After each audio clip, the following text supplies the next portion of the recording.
Hi friends, welcome to SK Innovations. இன்னைக்கு நம்ம என்ன பார்க்க போறோம்னா ரொம்பவே டேஸ்டியான வெஜிடபிள் குருமா எப்படி பண்ணலாம்னு சொல்லிட்டு பார்க்கலாம்.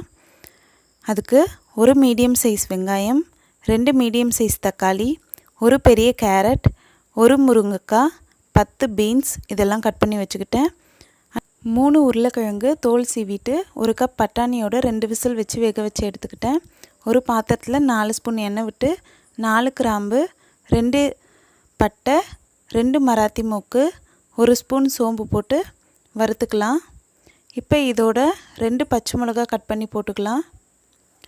இதோட நம்ம கட் பண்ணி வச்சுருக்க வெங்காயத்தையும் ஆட் பண்ணிக்கலாம். இப்போ இதை நம்ம நல்லா வதக்கிக்கலாம்.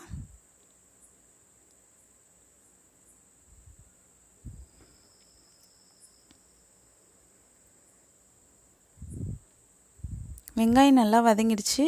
இப்போது நம்ம கட் பண்ணி வச்சுருக்க தக்காளியும் சேர்த்துக்கலாம். தக்காளி நல்லா வதங்கணுன்றதுக்காக நான் இப்போது 1 ஸ்பூன் உப்பு போட்டுக்கிறேன்.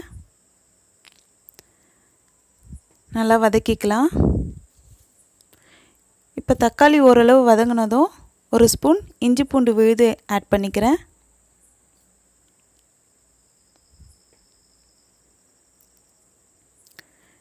இதையும் நம்ம நல்லா வதக்கிக்கலாம்.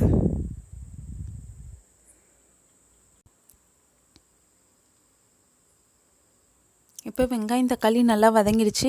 இப்போ இதோடு நம்ம கட் பண்ணி வச்சுருக்க காய்கறியெல்லாம் சேர்த்துடலாம். சேர்த்து நல்லா வதக்கி விட்டுக்கலாம்.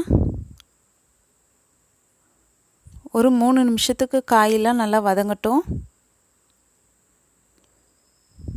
இப்போ காயெல்லாம் ஓரளவுக்கு நல்லாவே வதங்கிடுச்சு.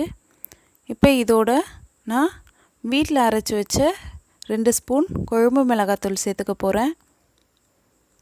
இதை சேர்த்து நல்லா கலந்து விட்டுடலாம்.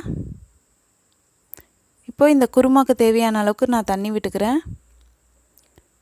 இது கூடவே நான் வேக வச்சு எடுத்த பட்டாணியும் போட்டுக்க போகிறேன்.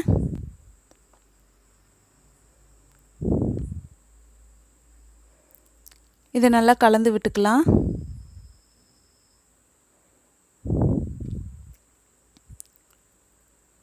இப்போ இந்த குருமாக்கு தேவையான அளவுக்கு உப்பு போட்டுக்கலாம்.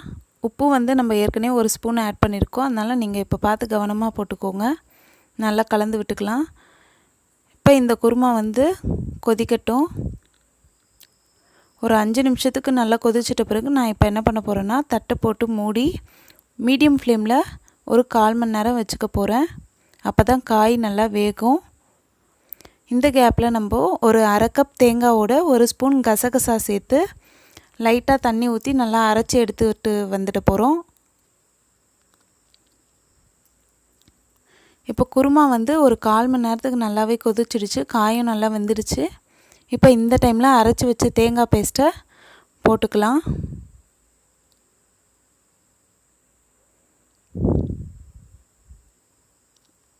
நல்லா கலந்து விட்டுக்கலாம். தேங்காய் சேர்த்ததுக்கப்புறம் ஒரு நிமிஷத்துக்கு கொதிக்கட்டும்.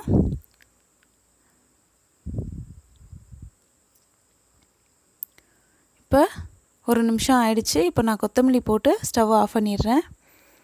இதை நம்ம சர்வ் பண்ண வேண்டியது தான். நிறைய பேர் குருமாவில் முருங்கைக்காய் போடவே மாட்டாங்க. ஆனால் நம்ம போட்டிருக்கோம்.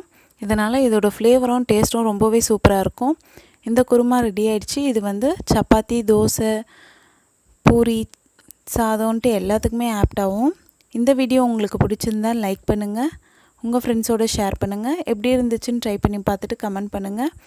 நம்ம சேனலை மறக்காமல் சப்ஸ்கிரைப் பண்ணுங்கள். தேங்க்ஸ் ஃபார் வாட்சிங் ஃப்ரெண்ட்ஸ்.